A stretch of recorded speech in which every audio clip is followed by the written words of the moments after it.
Hi guys! Good morning! Mhai is here and welcome back to my channel. So if bago ka dito sa channel ko, welcome here. And please don't forget to subscribe if like mo yung content ng channel ko.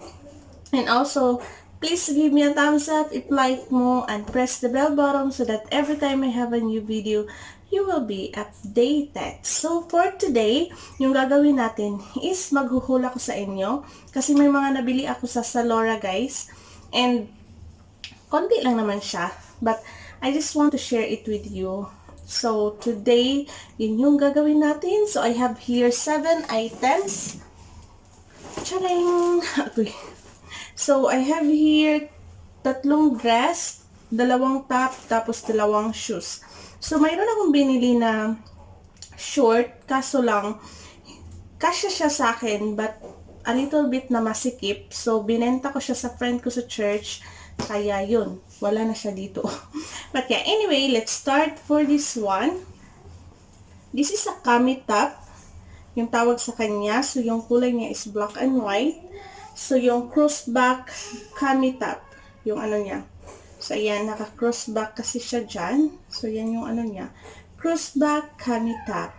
So this is just 45 Hong Kong dollars. So naka-sale siya guys. Hindi talaga yung original price niya. The original price for this one is around 100 something. Pero naka-sale siya. So I'd buy it. Kasi gusto ko yung mga ganito na style na dress. Ito naman is crossback kami top na kulay niya is green and white. So yan. 45 lang din to siya guys. Tapos ito is a dress. So this is navy multi-variegated stripe basic waisted kami dress.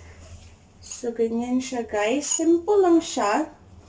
Tapos yung tila pala niya is yung maganda siya suotin for summer. Hindi siya mainit. So ipupunta ka sa beach or pupunta ka sa ano. Kung susuotin mo, no more na. Okay, you throw it in the garbage anak. So, if susuotin mo to when you want to go to the church, mag-ano ka lang, mag-jacket, or kung mayroon kang yung bolero, ba tawag nun, na manipis lang siya.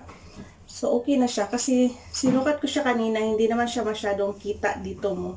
So, sleeveless lang talaga siya. So, yun. This is just 50 Hong Kong dollar.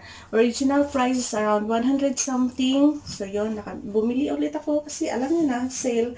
Tapos, ito naman is white, navy, pink stripe, basic waisted kami dress. So, they are just the same with this one.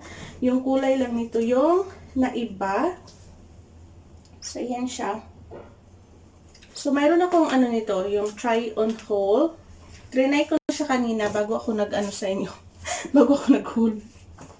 Tapos ito isang dress. Then, this is, yung kulay niya is mustard scattered seeds print.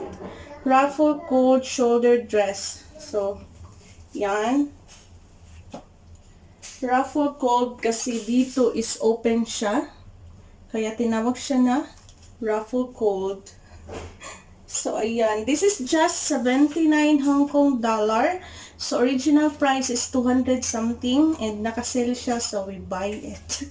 So, may explanation talaga bakit bumili. And this is the shoes. Ang brand nito is Ruby. So, alam niyo na if you're watching my video na I'm very fan of Zalora with Ruby brand na shoes kasi comfortable siya sa paa. Mayroon akong dalawang white, tapos may isa pa akong gray doon, tapos nadagdag pa ito ngayon. So, pang-apat ko na to sa Ruby na shoes. So, kung sa Pinas siya na pera is around 799.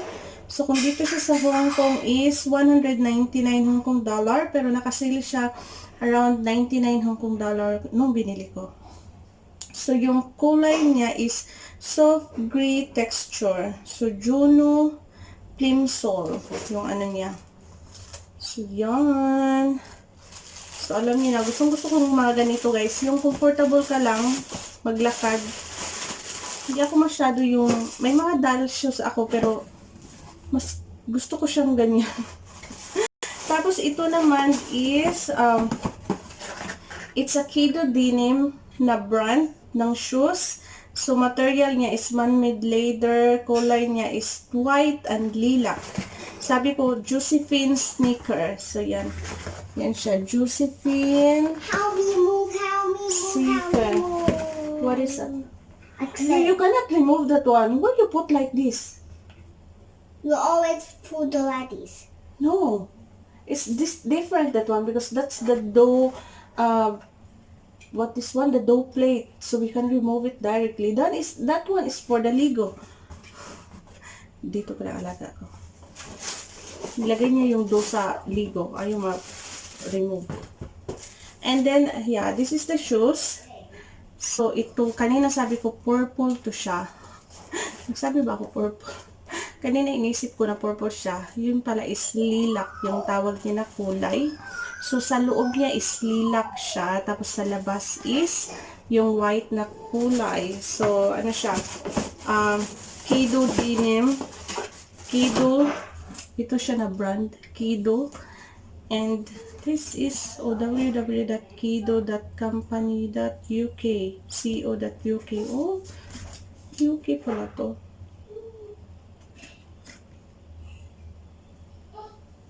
And ano siya, around, magkano ba to? 200 something?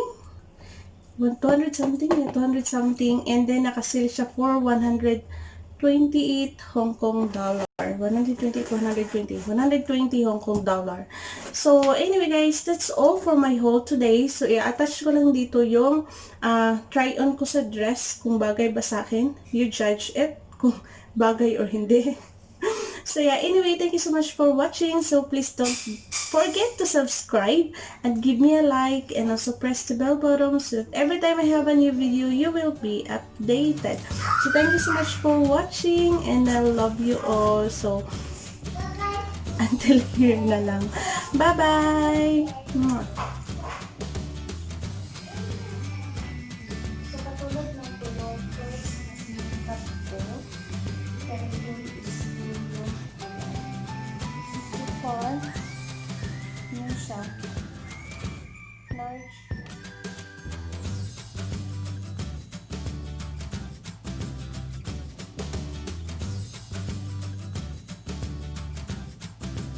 Actually, itong belt is hindi siya included, pero para naman hindi siya parang straight na lang tingnan sa'yo, igawa natin siya ng style. Let's put a belt. Ito rin yung belt na meron ako dyan. Meron akong belt na yung parang maliit siya. Maganda siya sa ano. Pero, see? Para magkaroon ka lang ng shape. So, maganda yung tingnan. Kanina, kung wala to siya, yung belt is parang yung pang matanda lang siya na dress. So, let's make some fashion in it. Guys. See, diba? Ang cute niya.